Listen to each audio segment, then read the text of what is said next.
Hey, this is the one-man gold mine, the one-man enterprise of professional wrestling and all entertainment, Flynn Hendricks. And you better believe when I'm looking for a good podcast to listen to, I go to my own. I go to the I Know You Hear Me podcast hosted by me, Flynn Hendricks. That is such a fresh perspective for how you should look at life, too. I love that. And then when I'm feeling spooky, I go to my other podcast, Tales from the Haunt, where I want my head shoved inside a 15-pound silicone mask. More. I want to have a bucket of sweat coming off me at the end of the night than just Jeff. Dogs don't lay eggs, Flynn. I hate you so much.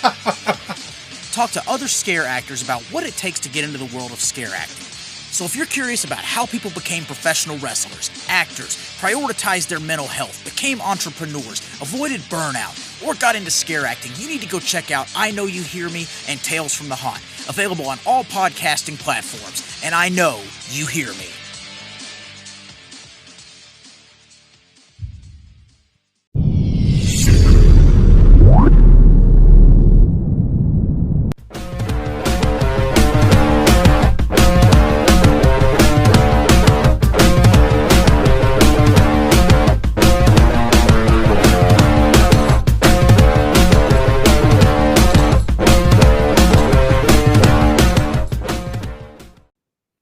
Welcome, everybody, to the PWZ podcast. This is Rick Del Santo. Joining me, as always, on this Friday afternoon, Showtime Marcel Williams. How's it going, my friend? It's going, man. We are back here to talk about the sport of professional wrestling. And we got a lot of catching up to do. We could have did a Royal Rumble review. And, it ended like mega late. 4-hour big review started at 8 o'clock. What is it? Did it end at almost 12:30 at night? 12:30. Or you had a press conference in the morning. Yeah. Yeah, then you had a press conference. Then when they was done at like 1 o'clock, maybe 1:15. Yeah, I was not having that. I was way too tired to do that bullshit. So I tell you, and then trying to get together the following day, it's just my schedule was just too insane that day. Kids and sports and all that other crap. Listen, I respect it. We always gonna be here to catch up, and that's what we do. We gotta catch up. Yeah. We're going to be talking about a little bit of Monday Night Raw. We're going to talk about AEW Dynamite. But first, I want to talk about we had a couple passings yesterday, excuse me. First, I'm going to talk about Per Mick Karch from the AWA Unleashed podcast, former AWA enhancement talent. Kenny J has passed away. Kenny debuted in 1958 and worked all the way up to 2012. After his military tour, he found employment with the AWA, wrestling every Saturday, TV taping, and then house shows during the week for promoter Wally Carbo. Whenever a new name would come in, they would give them to Jay to make them look good. He used mat-based scientific wrestling style with the likes of Mad Dog Vachon, The Crusher, Vern Gagne, Jesse Ventura, Jerry Blackwell, Bobby Heenan, Mr. Saito, and, of course, the legendary Bruiser Brody. So just want to say rest in peace to Kenny J. We have this one is a very sad passing. Lanny Poffo, Leaping Lanny, the genius, has passed away at the age of 68. Yeah, that was a big news today. He passed away, one of the famous wrestlers back in the 80s into the 90s, famously as the Macho Man brother, Macho Man Randy Savage. I did a little bit the of genius. Yeah, he was stuck with not stuck with, but with Mr. Perfect. I have a little write up here that I put together on Poffo and his career. I'm going to read it. Lanny Poffo, he made his debut in 1974. Losing to Wayne Cowan in an opening match for an All-South Wrestling Alliance card held in Atlanta, Georgia. 1978, Lanny's father, the legendary Angelo Poffo, founded International Championship Wrestling, an outlaw rival promotion to the NWA affiliates in the Southeastern Championship Wrestling and NWA Mid-America. Eventually, Angelo would further expand and begin signing talent away from WWA and Jerry Jarrett's CWA, forming a strong rivalry with other territories. He became a star in the ICW, eventually became the promotion's champion, where he wrestled with and against Randy Savage, his brother. The two brothers dominated the ICW Heavyweight Championship, and over the next 6 years, the only other wrestler to hold it was a gentleman by the name of Paul Christie. Lanny would remain a mainstay of the promotion until it folded in 1984. Lenny would spend some time in Mid-South and Continental before arriving in the WWF in 1985. Lanny made his WWF debut teaming with Pedro Morales in an episode of Championship Wrestling. He initially went undefeated before racking up a number of losses and eventually becoming an enhancement talent, only getting victories over other enhancement talent. In March of 1989, still known as Leaping Lanny, Poffo turned heel. He berated the local Boston sports teams, insulting them with his poetry, and instantly drew heat with the Boston crowd. Poffo was subsequently reintroduced as the Genius, a highly intelligent, arrogant heel who wore an academic cap and crown to the ring. He eventually became Mr. Perfect's cornerman and had a count-out victory over Hulk Hogan on Saturday night's main event. He made his final WWF appearance in 1992 at the Survivor Series. Yeah, and then later on, as Randy Savage ended up in WCW, he was also on the payroll. Never seen on television. Never made one appearance. Not one appearance, but he was getting paid by WCW. But God bless the condolences and prayers for the Poffo family. Another loss in the Poffo family. Yes, sir. He had quite the interesting career. I had his poetry book when I was a kid. Did you? Yes, it's quite the interesting book. I would sit there and actually read it. Yeah, I have heard some other rumors about Lanny Poffo that I cannot say on this network. It's funny because I've heard those same rumors that you're referring to. I'm sure. Yeah, it's crazy. So I know we're we're almost a week late. So before we get into the other stuff that we've talked about, let's talk a second about the Royal Rumble. What did you think of the Royal? What did you think of the Royal Rumble as a whole? The Royal Rumble was way better than last year. It was a good show. The Rumble, the men's Rumble match was very entertaining. It went straight to the point. It seemed like they was pushing stories the first half with what they was doing with the Brock and Lashley situation with Gunther doing starting the first half, him and Sheamus from 1 and 2, and then it reset it again after Lashley got eliminated, and then we telling the story between Seth Rollins and Cody Rhodes, Logan Paul and Ricochet spot. But for them to open the show, well, before we even get to open the show, we had a appearance by Paul McAfee. Yeah, he's been missing for a while. Pat McAfee, I'm sorry, Pat McAfee. He was doing Game Day on ESPN, and he did a surprise appearance. Obviously, nobody knew because, as I heard behind the scenes, nobody knew that he was there. Yeah. There had been rumors circulating he was returning, obviously, when the football season ends, right? So, in just another couple weeks, I think, right? Yeah, so truthfully, I don't know what they're going to do with Wade Barrett. Maybe they may do a 3-man crew again. But I think Wade Barrett's really good at what he on commentary. Yeah, Wade Barrett's very good. He has come into his own. Even came from the NWA and then doing the NXT. But he has really come into his own. Yeah. Let's see. I was surprised that the men's Rumble match was the first on the show. What was? I was too. I literally is sitting there. I was like, "What?" I has it ever been the first match on the show before during the Rumble?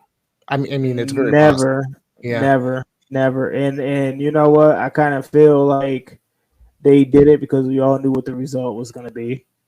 Everybody literally knew what was going to happen. Yeah, go ahead. Yeah, especially earlier on when we found out that Sami was not going to be in the Rumble anyway. We found out early on the kickoff show. He was like, okay, now they already nipped it in the bud that Sami won't be in there anyway. So we obviously know who's going to be the winner. I thought it would have been really intriguing if he was in the Rumble and he went all the way. Right? Yeah, it would have been, but after seeing that it opened, as we go later on in the show, we figured out that the women's Royal Rumble match was in the middle. I kind of knew something at the end was going to be what it was as we go along with the show. I was literally hoping that it wasn't just going to be a match and nothing happened. Yeah, Cody obviously won, which was obviously it was predictable. Everybody knew that was going to happen. There was no appearance of The Rock. There was really or Austin, or I don't know who else was name. So they were in San Antonio, Texas, and of course, Booker T, I think, was the only surprise entrant in there because he's a Texas guy. Yeah, he was the only one that made the appearance, looking in great. A few moves, spinning Rooney, and got kicked out. Easy payday. Did you get $1 million just for coming out and doing the spinner Rooney and getting eliminated? Maybe. Not $1 million, but probably maybe 100 G's, probably. That's a lot for doing like 30 seconds worth of work. That is, unless they use his kickoff payday and the NXT commentary payday. There you go. Of course, Cody won. That's what was next? I'm trying to think. Let's not talk about this. Go ahead. Well, before we get off the Rumble, I want to talk about like the few stories I was in between with the Edge coming back, surprise appearance from your boy Edge, and obviously continues his feud with the Judgment Day and the Beth Phoenix and Rhea Ripley confrontation that's set up for later on, with Rhea Ripley being injured, starting at number 1. It was a very good Rumble storytelling wise. You had some Cody and Seth Rollins doing a face-to-face gig to continue that. And Gunther was in there for over an hour, setting a whole new record for the regular Royal Rumble. The greatest Royal Rumble is still held by Bryan Danielson. But it was a good opener. I was hoping to go up from there, but obviously we know what the next match is going to be. Well, with the Gunther lasting and breaking that record, being there as number 1, how do you feel that the direction's going to go with him going further into his career? I mean, obviously we know the guy's a beast. Okay, the guy is an amazing talent. Yeah. He literally was out there the entire thing, and he didn't even look like he was struggling at the end when it was just him and Cody. And for a brief second, I did think that there was a chance that he was going to walk away, that they were going to swerve us and have Gunther win. It did look at one point like Cody was like not going to get his balance and head back in the ring. There could have been a mess up. You know what I mean? Yeah, it did. But I guess he did some major cardio. For this Rumble, and he did a good job there. I mean, there's nothing but up for him, and plus he's a mid-card champion. He's an Intercontinental champion. He's a champion that showed a lot of cardio, a lot of that little cameo between him and Brock Lesnar, which people was interested in. We got a little sample whether people wanted that or not, and I guess we do. So there's a lot of things that was going on in this Rumble that I really enjoyed. It was a good opener. I know that during that, when those two were standing toe to toe, just or nose to nose facing each other, I literally tweeted out, that shit gave me goosebumps because I'm like, I never knew I wanted to see this, but now I want to see that match. I literally think that would just be an insane match. Yeah, it would be. That's if Lesnar is ready to work. Mm-hmm. You know, certain people he want to work with, and certain people he just want to throw around and call it a day. So I kind of think Gunther would give him a good match. I thought that Brock did very well in this. They definitely, like you said, they told a story, which they're obviously, I think they're setting up for Mania with him and Lashley. And either that or Elimination Chamber. Or Elimination Chamber, yeah. But either way, the way it was done yeah, I thought it was pretty well done. And yeah, you have people behind Bobby, which I think they was trying to accomplish the first time they went around. Well, not the first time, the second time they went around with the crown jewel. But they got the pop with Lashley. But what stipulation do you think that these two will have for the third match? That's a really good question. Submission match, maybe. That I'll take a fight pit match. I was gonna say, why not a fight pit match or MMA rules in a wrestling arena type thing, Exactly. or like a worked shoot fight or something. I heard it may be a Hell in a Cell match, but I'd rather take a fight pit match. Okay, I tell you, the last fight pit match I didn't care for. You can go back to that. You can go back to that episode and hear me. I know, but that was like Riddle versus Seth Rollins, and which had all the potential in the world to be a fantastic match. It could have, but you got Brock Lesnar and them. They got the history of MMA, so maybe that can work. I could be wrong. Yeah.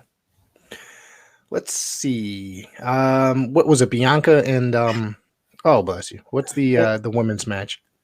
Oh no, the next up match was your favorite match, the Mountain Dew Pitch Black match. Oh, that was next. Okay, I'm getting my matches out of order here. Okay. What was your thought about the Mountain Dew Pitch Black match? I literally said online I felt bad for Eli Drake or LA Knight. Because to put him, they've done nothing but make him look like an ass in that match, putting him through that. The guy could talk, the guy could work. He has all the potential in the world to go very far, and they put him in a gimmicky match. At least it's not a Pizza Hut match or a zombie match or whatever. So I thought this match stunk up the arena. Literally. It was garbage. You saw neon paint flying everywhere. And Eli Drake, I'm sorry, I keep calling him Eli Drake. LA Knight's tights were glow in the dark so everybody could see him. Bray Wyatt, face paint, body paint. Yeah, exactly. So if I paid for this and I was in the arena, I would have literally been at the fucking gate asking for my money back. Seriously.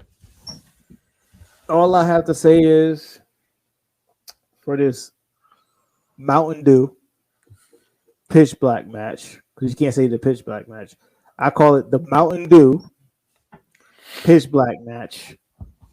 All I gotta say, LA Knight carried this whole program. Yeah. And if he can't get a push after this for carrying this whole program, I don't know what's wrong with this company. LA Knight kept you invested with the promos and everything that he needed to do, even down to him dressing up at Bray Wyatt with the little flower pot fixture that he was walking out with. The it was hilarious. Like he did his job what he's supposed to be doing. I just hope that he gets a better push after this because this was ass. It was straight up ass. He deserves it, but he's there to do business. The Absolutely. guy, if you've seen him throughout the years in Impact, and I think before like this run, he had an NXT run like years ago, and then it didn't work. But and then he came back. But he was in the NWA, he was in Impact, and the guy could work, and the guy is able to do business. Obviously, he's getting paid a lot of money to go out there and do something completely ridiculous. So he's willing to put in the time and effort, obviously, to get to the next level. I do believe that, like you said, after this, he does deserve a push because, I mean, crap, man, he just went through a lot of shit that people are just going to say horrible things about for years and years and years, probably just as equally as bad as a bra and panties match or the stripper match, like the tuxedo matches that like Howard Finkel would have or what have you. So no other words. It's garbage. Before we go to this next match, what is your opinion on Bray Wyatt so far? Because that kind of came to fruition that, and looking back at that Seth Rollins interview that he did with Ariel Helwani, Like, do you think that Bray Wyatt, like anybody he feud with, he's like killing them to death, like killing their career? Not killing their career, but like he's putting the cover on their fire, like he's smothering them This out. is a really good question, and it's a really good topic to think about. Think about the feud that he had with Seth Rollins. Okay, what, 2 years ago? Was it 3 years ago? Yeah, When they had that Hell in the Cell match, and I guess I shouldn't necessarily. They were really trying to push him hard, and they made and they were building Seth as like this gigantic babyface champion. So, and that failed miserably because they always tried to make him look like he was terrified of this, right? It killed Seth Rollins' character, I think, in that Hell in the Cell match that they had together. Killed the goddamn character. Well, before you go, before you do the Seth Rollins, Yes. can we even go back to? Let's even go back to what him feuding with. I'm trying to think of a few people that he feuded with. Braun Strowman, the New Day, when they did that filming thing in some type of field. John Cena, same thing. Like, Oh, that was ridiculous. That he, during the empty Chris arena. Jericho, Yep. Dean Ambrose, like all these feuds that he had people with, I kind of feel like he just burnt them out.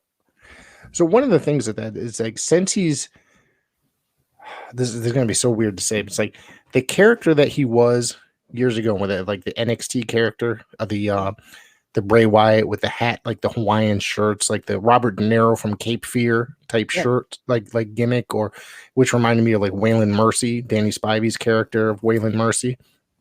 And then going forward, like it was really good. And then with the Wyatt family, but it's once they took him away and they started having him do all this like supernatural stuff, like and then the Fiend stuff, it was just like it really killed Wyndham Rotunda as a wrestler. I think there's some people that are really into it, a lot of people that really hate it. I'm of the latter. I don't really care for it. It's really annoying to watch. I try. I'm not very successful at it because I usually change a channel or fast forward if I'm watching. Yeah.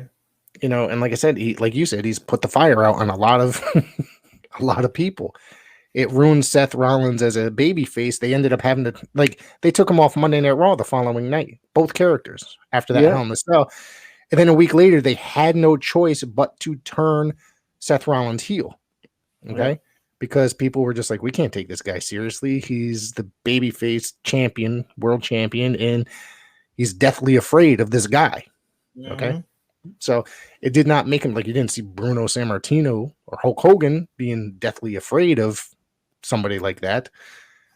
That's my when you're a world champion, you're the head of the company, or however you say it, you're the face of the company. You got to stand up and take that challenge. Don't be scared. And then the feud with Randy Orton, I thought was just fucking ridiculous. He died by getting lit on fire. I don't know where else to go. Like, I'm not. And then the record's there. The record's all the records there. And then, I was thinking about it this morning because I knew we were going to get on this podcast and chat about this. And I'm like, do you think Vince was right in releasing them? Because, like, certain times, because you always hear throughout, and I know I hear all through my time of watching wrestling, when Vince lets you go, he lets you go for a reason. It's not like he lets you go just because. And I kind of feel like Bray Wyatt wasn't clicking, and he's seen what was happening with certain feuds. He's like, yeah, I'm just going to let this guy go. We tried. See, that's where it gets a little bit confusing at times. Because like I said a minute or two ago, he's really over with a certain crowd. Okay. There's certain people. My friend Austin that lives down in Pennsylvania is really into Bray Wyatt. And I'm just like, I don't get it. But that's not, who am I? I'm not going to judge people for what they like in professional wrestling, really. I don't get it. Me, myself, I like wrestling. I like wrestling. I don't like that supernatural, funky stuff. I want to see, I'm sure I do like good stories, but that's not one of them, man. It's all this supernatural and weird shit. It's just, I can't get into. And was he right in letting him go? Sheesh. There is a cult following there, a certain following. Was Vince making a shit ton of money off of this guy? Absolutely. Or was he not? And that's why he's like, this shit's not working. We're letting you go. I mean, you could sell merchandise, but if you're ass, I mean, he's not going to keep you either. If you can sell all the merch as you want, but if you're not sitting here clicking with other talent or whatever issues you may have, I'm not saying that he did. It's just the fact is, like, kind of feel like his record speaks for itself. The only person I've seen that ever destroyed him is Goldberg. And it's like, should we even get into that? I mean, we could say so. The guy doesn't really work matches over 4 minutes. So how were they going to have, this guy? How are they going to have the Fiend come in and work a match with him for 20 minutes doing stuff, unless it was Goldberg just being dominated? And I don't think that'll ever happen. Hell no. I don't think that's in Goldberg's contract to do to be dominated or lay down. So or be scared. Yeah, exactly. For a guy that only wrestled for 4 or 5 years, like legitimately, and then sporadic matches for the next 20 years. That's a true fact. That's been I know. It's a true fact. So yeah, that's my thoughts on Bray Wyatt. I feel bad. Do I feel bad? I feel bad because I guess there is a market for him with a certain crowd. It's just not me. So yeah, that's understandable. I'm the same way. Yeah. So what was the latest match? Bianca and Alexa Bliss. Alexa Bliss. And this is another shit match. This was a TV match. Yeah. I feel bad saying that because I love Bianca. I think she's great. Alexa has gone downhill since her return. Nothing interesting, and they're kind of teasing the whole Sister Abigail thing and the teaming with Bray again. I wouldn't even say that they're teasing it. It's pretty blatant, but it's yes, but they haven't really. Yeah. So it's just a matter of time before. But I don't know. I have not been interested in Alexa Bliss since she's returned whatsoever. Bianca, I mean, I don't know why they put her up against Bianca. Maybe they just wanted to have a filler match before in the middle of the show because that's just what happens. You know what I mean? At the Royal Rumble, they don't have I don't want to say they don't have serious matches for the Rumble, like the shows, but they don't have, I don't know. It's not A level. You know what I mean? They had to have a women's title match somewhere. They can't just do the women's Rumble by itself. So I understood somebody had to do something. But I mean, like I said, it was a TV match. It wasn't too good. Obviously, they did the little teaser video of her and Bray, and this continues. So Bianca, all I care about is Bianca is going to WrestleMania probably, and going to defend it against as we go into Raw later in a few minutes. Who's her next contender going to be? Yeah. Do you think that, I know it's a little too early to tell, but do you think that Bianca's going to drop the belt at Mania? We're a few months away. You think so? They're going to build that up? Okay. Yeah. We get to that. It's not what I want to see. You know what I mean? I think that they should move. I think it's time.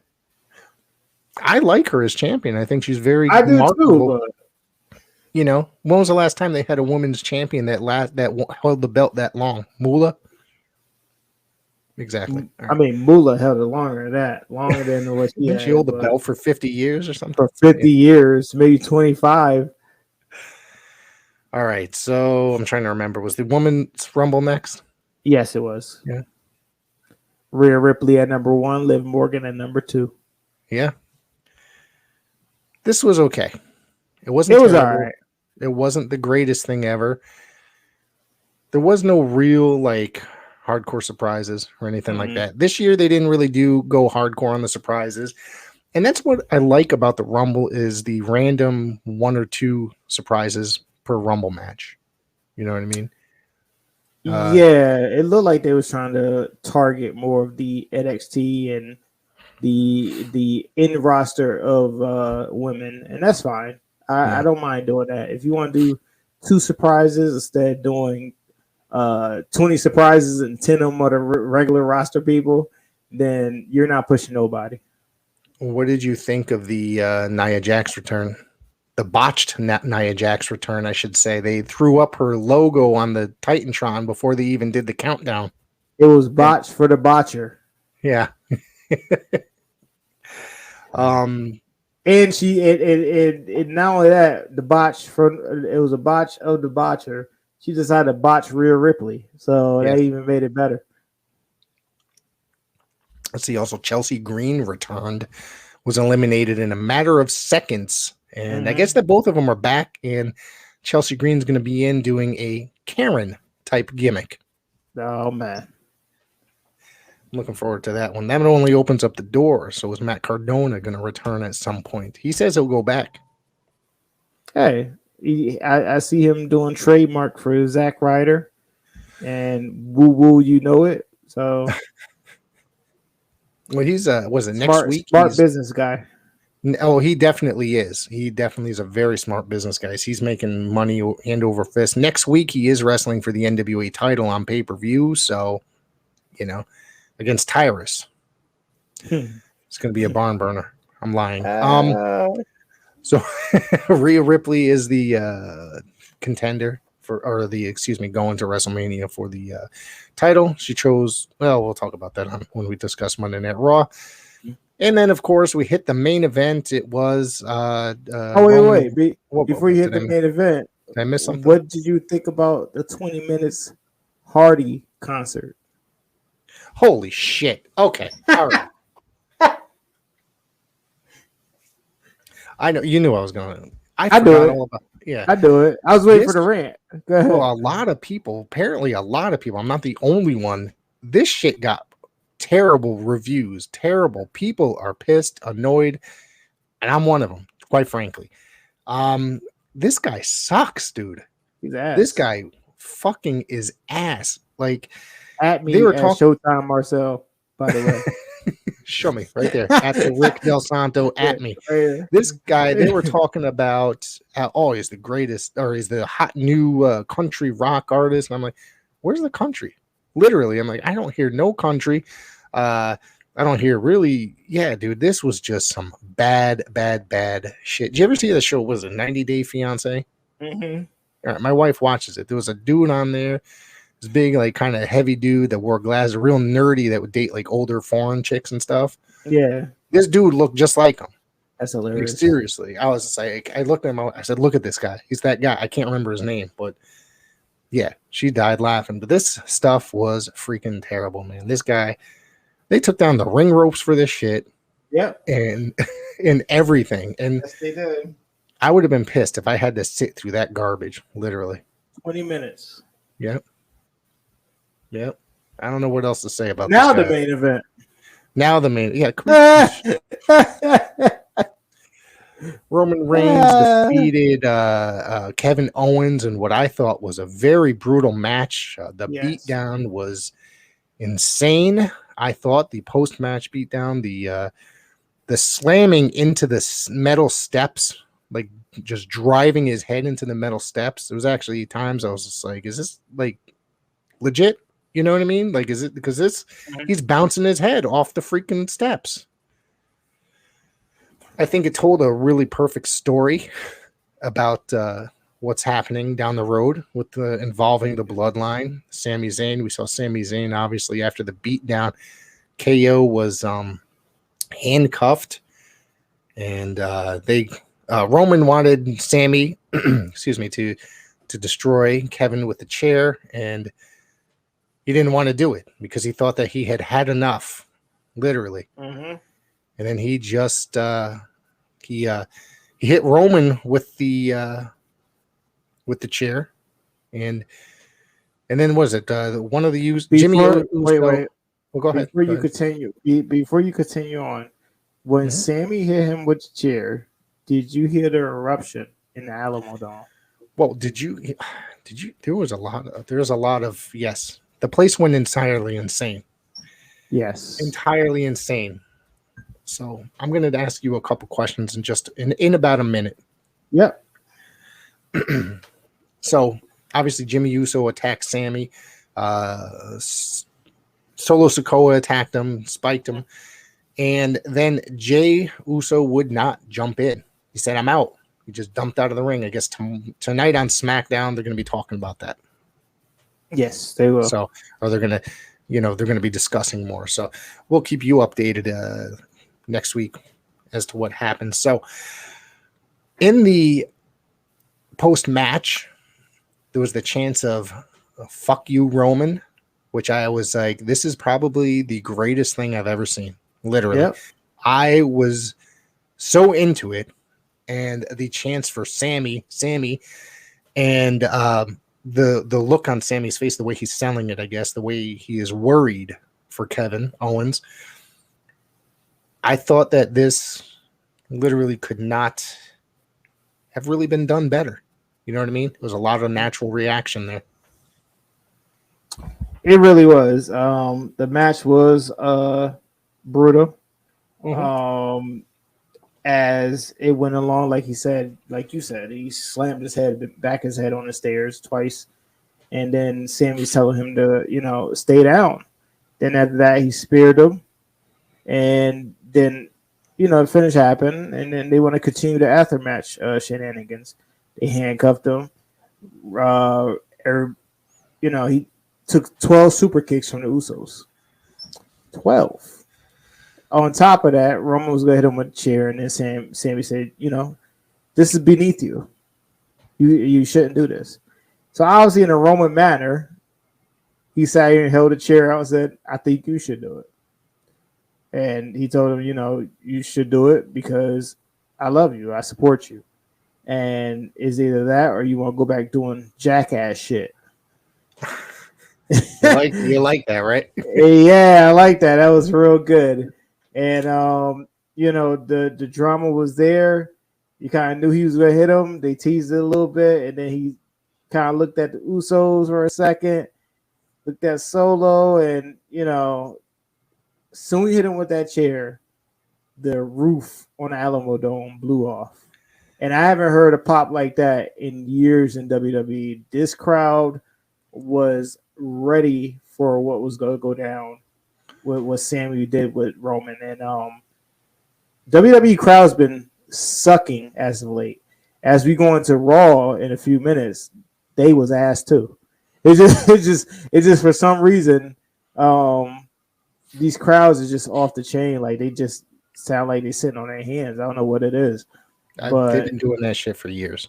They have, but when he hit Roman with that chair, it was a big pop. And then after he hit him with the chair, obviously what shocked me the most is Jimmy Uso super kicked him. Now, this whole time, this whole storyline been going on, Sami and Jimmy been cool the whole time. Yep. Jay been against him the whole time. Yes. So that would shock me even most because Jimmy Uso, he didn't waste no time attacking Sami. And Solo just got saved last Friday from whatever attacks that he was going to get. So Sami been holding these guys down from jump.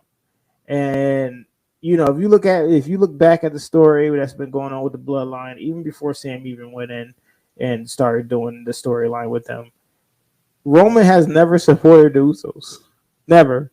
Right. Like he never helped them win anything. It always been the Usos helping him the whole time. So, but Sami has decided to sit here and take the bullets for them continuously, hand them victories, and be on their side, doing what a tribal chief would do, what he hasn't been doing. But the biggest shocker of them all, because we knew this stuff was coming with Sami, he had no choice. He knew he was stuck in the bind. It was either Kevin Owens get destroyed or he was going to get destroyed. So he was like, guess what? I guess I'm going to get destroyed. But the biggest shocker is Jey Uso. Jey Uso is basically confused, and he rolled out the ring. And as I felt when he rolled out the ring and looked at Roman, he had to have flashbacks of how way Sami was getting beat. That's how he got beat. Mm-hmm. That's what that not only the confusion that Sami is his brother, that kind of took up for him basically, not blood brother, but you get what I'm saying. But yep. I kind of feel like he had some flashbacks of how he got treated when this whole tribal chief thing even started. Now my next question is, all right, you ready? Because did you expect this to unfold here at the Royal Rumble, or did you expect this to go long? I expected this whole entire thing to go longer, the storyline with Sami being the honorary use and all that stuff, because I think Sami worked so well with these guys in the, whether they were coming in the brutal beatdowns or it's cutting a promo and Sami's the comedic relief, I guess you could say. Mm-hmm. I think it worked so well. Do you think that they cut the cord on this this a little too soon? No, this is the right time. I thought it was going to happen months ago. Obviously, we found out early on last year that this was been happening only for 2 weeks, 2 or 3 weeks. Yep. And then all of a sudden, this story ended up turning into the biggest story of probably the end of 2022 into early 2023. Yeah. So everybody did their duties, what they're supposed to do to make this story work. Even the ratings even showed. If you watching SmackDown, that's what you was watching. You was watching their segments. But it was time. It was time. It'd been many times that I thought that he was going to destroy Sami, but it was time. And truthfully, they did it way different than we thought, because I thought Roman really was going to destroy him, either just destroy him. But obviously, we were stuck in a bind where he had no choice but to hit Roman with that chair. It was either hit him with that chair or destroy his friend. The other thing is that so Elimination Chamber, they're predicting that's going to be the main event, Roman and Zayn. Yeah, it should be the main event. It don't have to be for the championship. Obviously, as we move along a little bit, obviously they already made an announcement of Cody versus Roman Reigns at WrestleMania. Yep. But this match really don't have to have a championship on the line, truthfully, if you're trying to avoid that issue. Well, they're telling a story. That's it. So the title is not necessarily match. It's not in the picture necessarily. Yeah. I mean, it's not part of the story, really. It's just it's the tribal chief, and he was the he was part of the bloodline, etc. So it's going to work very well with her, without it does not need the title, basically. No, it doesn't. But I think we will come to Elimination Chamber with Jey Uso being conflicted. I can't even talk to that. Conflicted. Whether he should be with his brother or be by himself. I think he's gonna go with his brother, and then that was set up for the Usos versus Sami and Kevin Owens. Right, and then there's speculation that Sami and Owens might be the ones that take the titles from the Usos as well. I agree with that. That should happen. Yeah. I think so. I think it's going to be interesting to see how the rest of this unfolds starting tonight on SmackDown and leading up to Elimination Chamber. And if they even carry it even more into Mania, so to speak, probably, like I said, with Sami and Owens against the Usos. So we'll see how it goes tonight. And, Yeah. So Monday Night Raw. What you thought of it? I actually liked it. I know you're probably going to be like, holy shit, because I never say that. No, you never say that. Never. For the most part, I have to say, I didn't have to fast forward through as much. Okay. I started. You know what? Truthfully, since Triple H, Paul Levesque took over, I haven't hit that fast forward button. Oh, I do it every week. I'm sorry. Oh, damn. Okay. Yeah. Sorry. Not much has changed in my eyes. Paul Levesque. There ain't nothing changed in my eyes either, but I know it was fast forward city for me when Vince was in charge.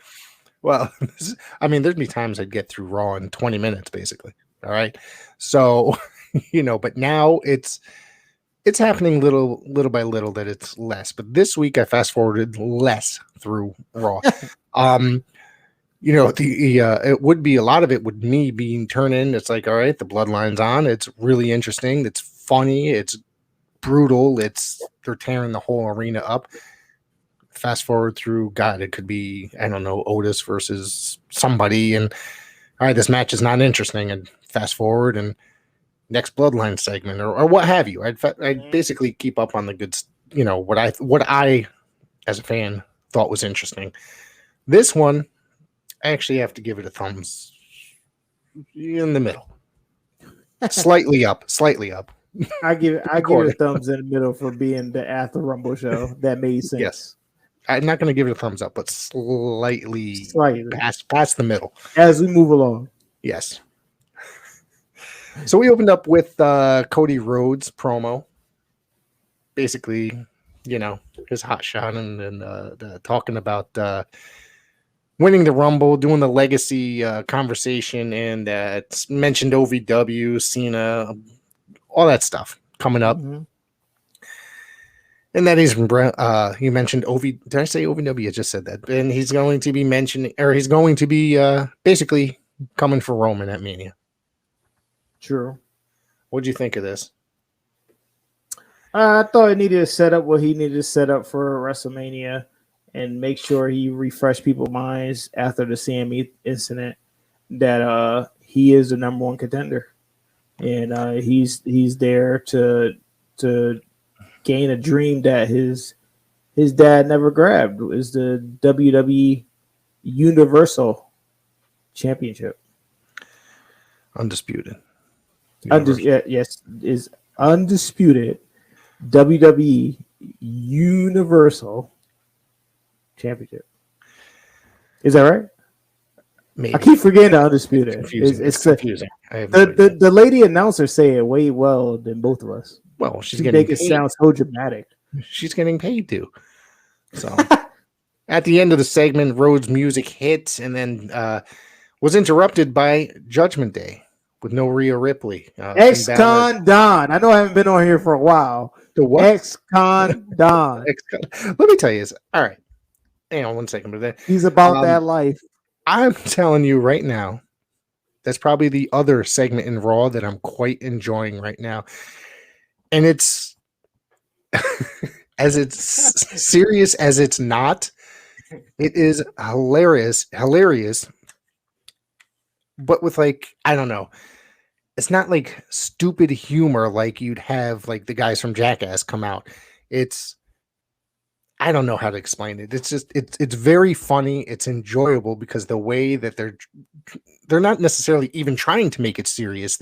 They know it's ridiculous. You know what I mean? They know he's coming out there being ridiculous, and they keep coming up with more and more and more ridiculous stuff. But I think it's working very, very well. It's so great. It's so great because he only was in jail for 2 hours. That's the funny part. Yeah. That's the funny part. And he's like, oh, I sat here and had a basically inmate with me, and I was in the yard and all this other stuff. Dude, you was only in holding for 2 hours, and now you're ex-con Don. You know how it is now. Now you're tough. And for him to have the tear on his eye, switching eyes every week, is the most hilarious thing ever. It's just great, man. If you would have told me a few months ago that I'd be into Dominic and his character, it's hilarious. And then on top of that, he plays like he ex-con Dom, but the thing is, Damian Priest and Finn Balor has no confidence in him at all. That's the whole funniest part. Has Dominic improved in your eyes since turning heel and joining absolutely. Up? Character-wise, absolutely. I think that, in ring a tiny bit, like I said, tiny bit. But I think that's what he needed, was to turn heel. Yes. And then it worked. And it has helped him, in my opinion, it's helped him as an in-ring performer as well. Yeah, it did. And for him to say in the cop car that I'm not going to make it is the most hilarious thing I ever seen in my life. You never say when you go to jail that I'm not going to make it. Don't say that. Let's see. Dom wanted an apology from Rhodes. Rhodes wondered if Dom was trying to intimidate him, and the crowd laughed. All right, so let's see here. Basically, the crowd wanted Cody to kick his ass, and Rhodes said he could take it easy after winning the Rumble, but he'd rather kick his ass. And Rhodes challenged any member of the Judgment Day to a match. Mm-hmm. All right. Then after that, your boy Edge made another appearance. Again. Yeah. They announced the Elimination Chamber qualifiers for Raw, and seemed like they would go to a commercial break, but Edge's music hit, and he ran out to attack Judgment Day. Rhodes joined in as the officials tried to break it up. God, I love Edge. You love him. Oh, yeah. I've never... I don't want to talk shit about him. He was quite good at one point, but I just think that this run is not very convincing to me. But I'm glad that he was able to overcome his injuries and his neck issues to be able to have another run. Yes, I'm not buying in though. That's just my opinion. I know you're not. He was very good at one point. It's okay. Yeah. And then it was for Cody Rhodes. Cody Rhodes, Finn Balor was made official. Hey, I'm allowed to have an opinion. You are. This is America. Oh, wait, hold on. Let me see. And then the United States title will be defended as off in the Elimination Chamber. That one, I'm. Why the United States title in the Elimination Chamber? It made sense. It made sense because you're not gonna have Roman Reigns going there and defend his title, and Cody Rhodes is already a number one contender, so you needed some type of elimination chamber for some type of match. You don't got no two titles like the Universal or the WWE Championship, so you had to do at least a championship match in there. I understand that, but do they have no faith in Austin Theory that they gotta put him in this? Austin Theory's great. I think so. I've always thought he was very good. All right. So the first Elimination Chamber qualifier, Seth Rollins and Chad Gable. They gave these guys 9 minutes on TV. This match, I thought was awesome. This was this for a television match. This was very, very good. These guys both. I mean, Chad Gable's a very competent professional wrestler, as is Seth Rollins. I'm really enjoying this run of Seth Rollins. There are different points, like I said earlier, about the feud with Bray that really irritated me, that I lost faith in Rollins, and then I'm really enjoying the last 6 or 7 months of Seth Rollins again, and then now he's automatically a babyface again, pretty much. But this match with Gable, I thought was freaking awesome. I thought this was so good, and I think that you would have thought that this got the crowd popping, like excited. You know what I mean? You would have, right? You would, but of course it's a WWE crowd, and they're all staring at the lights, wondering, where's Doink or whatever. Yeah, exactly. I swear, these WWE fans are ass, yo. I know we've been cursing a lot on this episode, but it's like it's been a while. They annoy me so bad. Yeah. They annoy me so bad because they be working hard in that ring and they don't give them no ounce of it. And this is proof. This match is literally these guys work their asses off for 9 minutes, and the crowd, it's like the circus. You know what I mean? The WWE is equivalent to the circus. People sit down and watch. They don't make noise. It's ridiculous. It is. Anyways, Seth Rollins wins. Very good match. Very good match. Let's see. Candice LeRae. Right. Candice LeRae. Let's see. Where is this? I'm trying. Okay. Io Sky defeated Candice LeRae. I fast forwarded through this match. I had no interest in this match whatsoever. And it seemed, well, I'm not going to say it fully because I gave it about 2 minutes and it went about 9.5 minutes. They seemed like they were botching move after move from what I've seen. Yeah, it's been a lot of that lately of botching moves with the ladies. I don't know what's going on. Ever since we got that email from higher office from WWE, they got 8 hours to set up for their match. I don't understand. 8 hours. Yeah, so you got 8 hours to Anyways, it seemed like these two were not on the same page. Like they would Nah, go to yeah. grab each other. They were just missing God knows what when they were going, say, grab an arm. They would miss stuff. It's just, I'm like, what the fuck is going on here? I just fast forwarded through the rest. Rhea Ripley came out. She said it's been a while since she came to the ring alone without her Latino heat dom. In Judgment Day, and she wanted the attention on her own. She comes out, cuts a promo, chooses her WrestleMania 30. Was it 38? 39. 39. Damn, I'm old. Me both.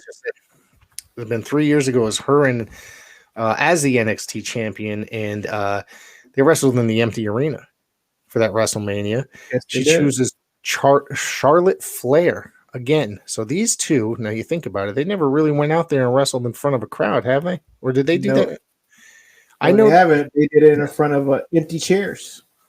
Yeah. So they're going out there and they're going to have their time to shine in front of thousands and thousands of people. And I think that this is going to be pretty awesome. It is. It's going to be a real good match. I kind of knew that she was going to pick Charlotte because it's a redemption. She went to the main roster to defend the NXT Women's Championship, and she lost it to Charlotte. And I kind of feel like it's her just due to win this and take the SmackDown Women's Championship. When did they have a match in NXT after? They didn't have a second match? No. I feel like I'm missing something, but okay. We'll do our research, but I think that was a one and done. Yeah, you may be right. I'm gonna look it up just in case because you're probably right. Sometimes my memory is a little hazy. That's when it happens when you get old. Elimination Chamber qualifier: Johnny Gargano defeated Baron Corbin. This match was solid. I think Gargano's a fantastic worker. I think it took a while, but I think Corbin has improved quite a bit. It depends on who he works with, though. That's what it is. This one was real solid. I really enjoyed this match, and I usually don't enjoy a Baron Corbin match. No, I don't, and I was really pissed off. I knew what was going to happen. I was at WrestleMania 35 to see him wrestle Kurt Angle, and I was like, I can't believe that this is going to be Kurt's last match. He's wrestling this guy. That was when they were really trying to get Corbin over at that time. Yeah, I think they just kind of gave up and said, listen, you're just going down to the mid card. Sorry, guy. Dexter Lumis returned and accompanied Gargano. This had a lot of brutal spots in it, I think, hitting the barricades, and Gargano, I think, worked. This is, there's a reason why they call him Johnny Wrestling, and you can definitely see it in this match. Absolutely. Yep. How do you feel about Corbin being teamed up with JBL? His ass. Yeah. JBL is baggy pants, his ass.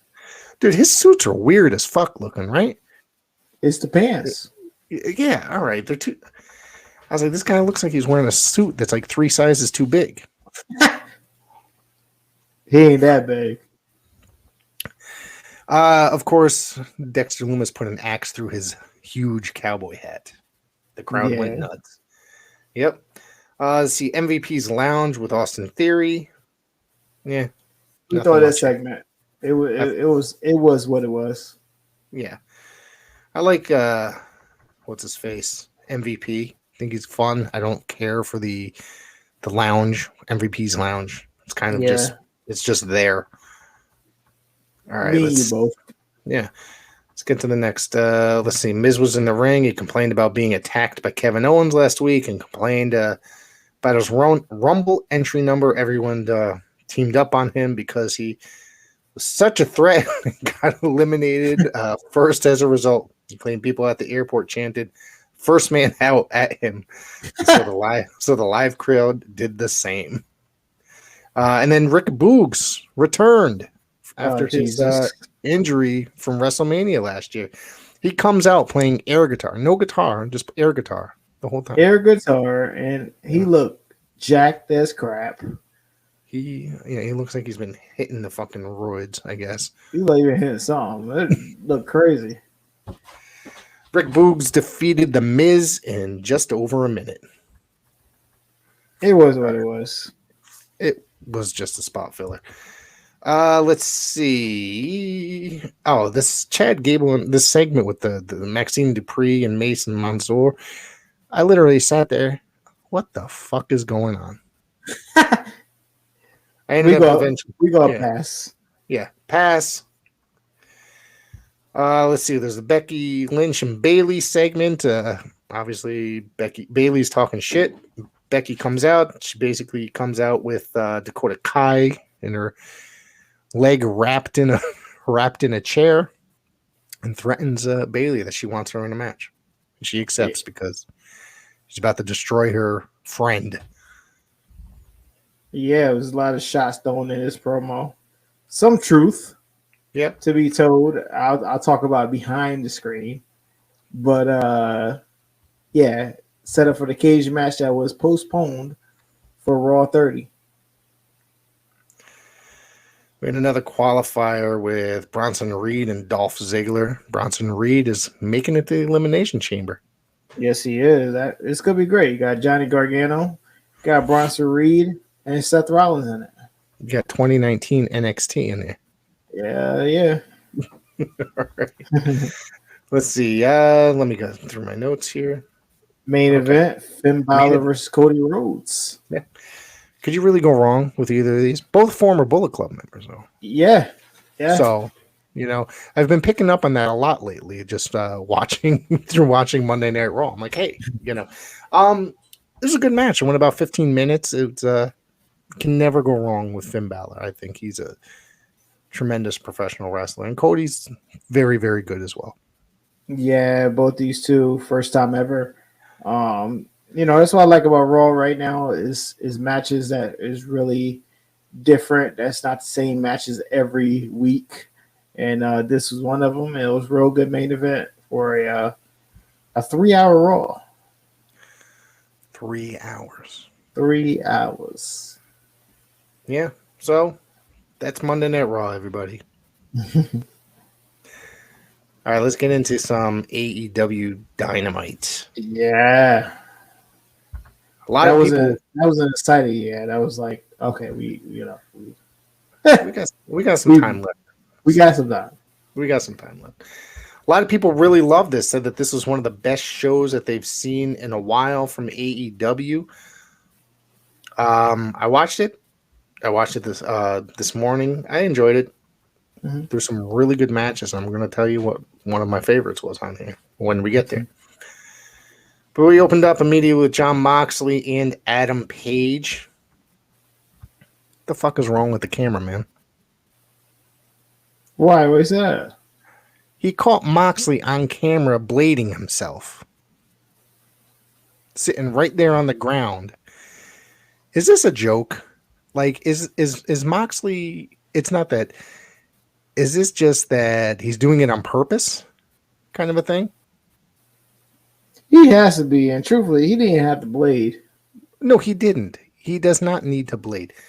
He sat there down in the barricade, like in the corner in the corner, how the two corners meet in the sections, and literally like this.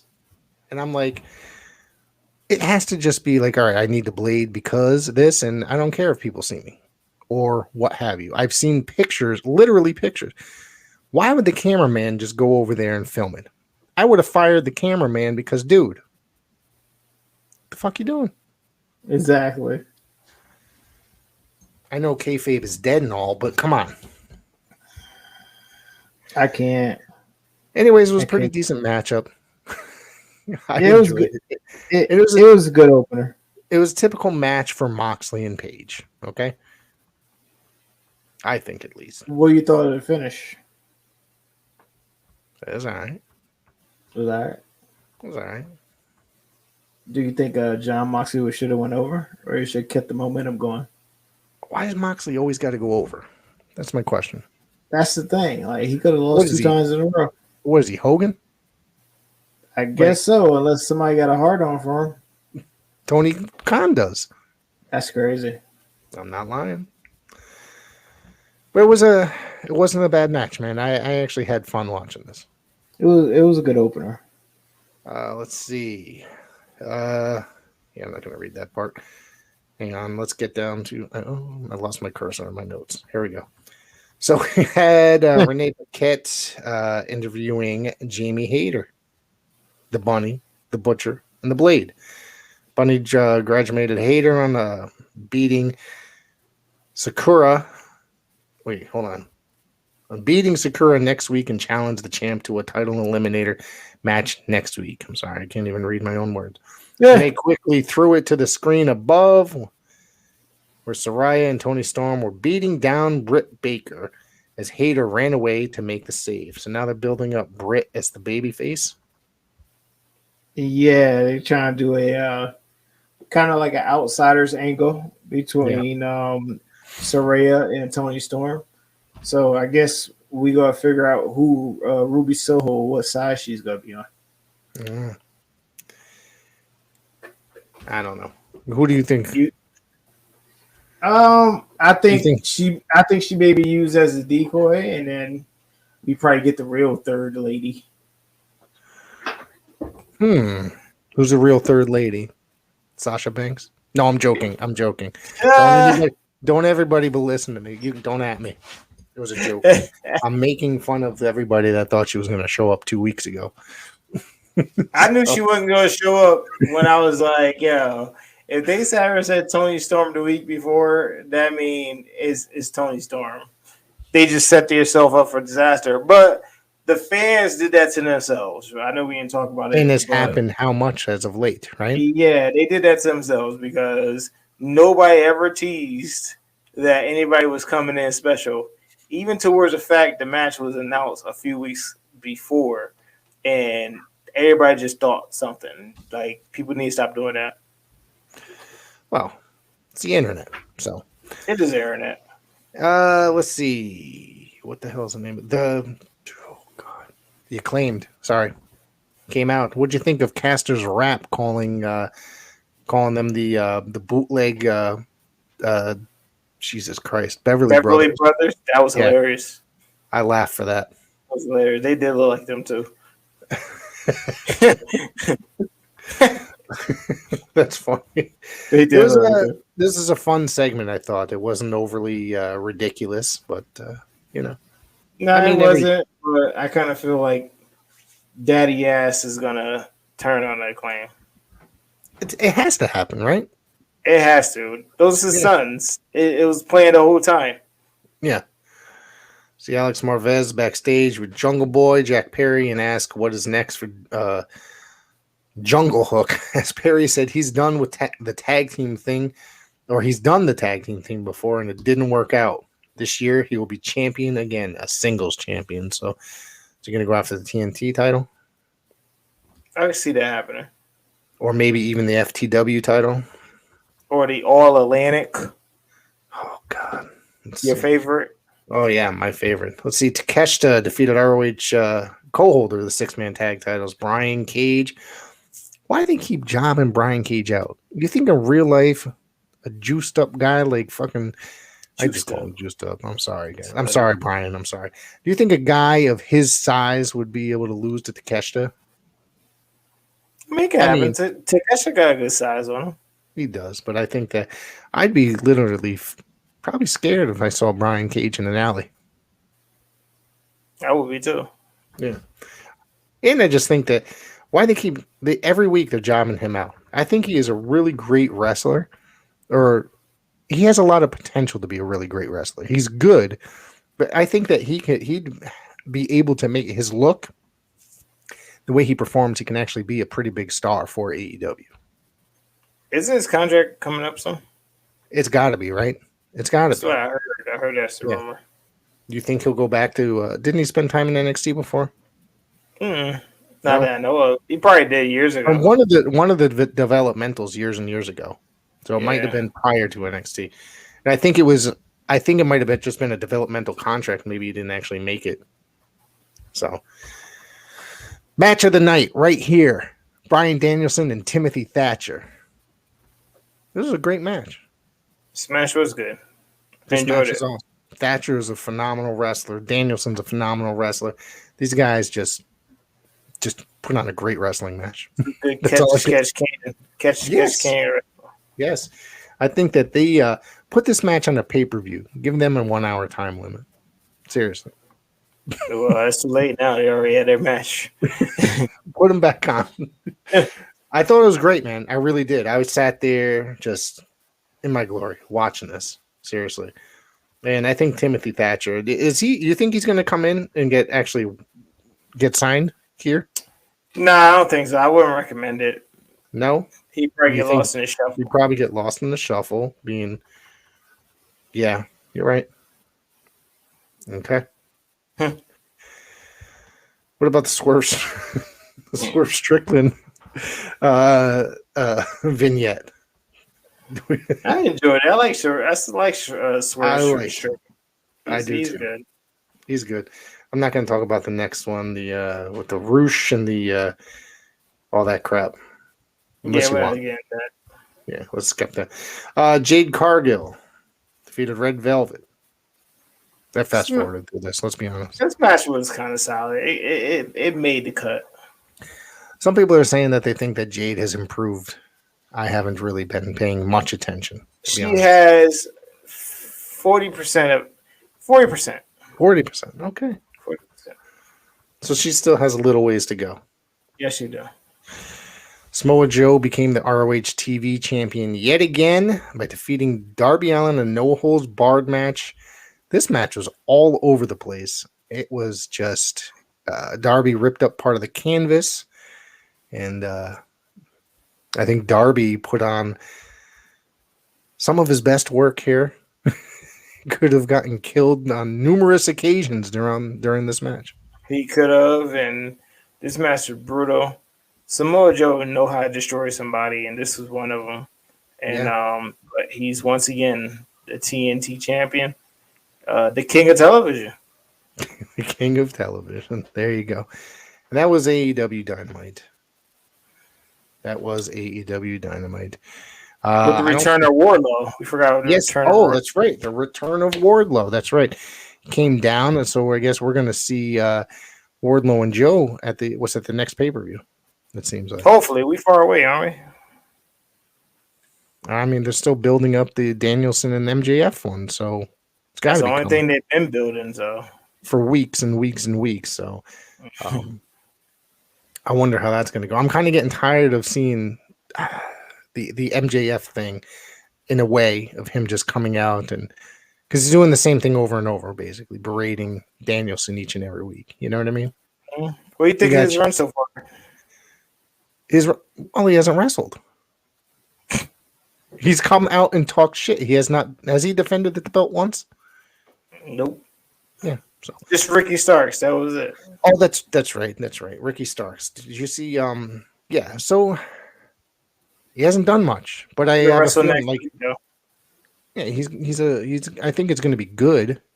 I think he's going to do the Ric Flair thing, come out and cut promos every week and wrestle on the big shows. Where he's getting that makes sense. Special. Yes. Yeah. That's it. I think that it's and it's still too early to tell. So it is. Yeah. And that was the AEW Dynamite, and that was this week in wrestling. Do you have anything else you want to bring up? No, not at all. I got some news coming up soon. I let everybody know about it, and but we're gonna keep on coming back here to review wrestling, review AEW and WWE. Yeah, we will definitely be doing that. We'll be bringing up some other stuff as well, as things are happening. We got a huge announcement coming soon, which I'm not going to be bringing that up anytime soon. So, keep staying tuned. We got a lot of stuff coming up, a lot of interviews that are coming up this week. I'm sitting down with former USWA Southern Champion and WWE and WCW star Reno Riggins this weekend. So looking forward to that. It's a big guest. Yeah, very friendly guy. So he's looking forward to it. I'm looking forward to it. And a bunch of other things. Oh, and Gregory Baylor this weekend as well. All right. So we'll be talking about a lot of other stuff this week. We'll be back here next Friday morning. Enjoy.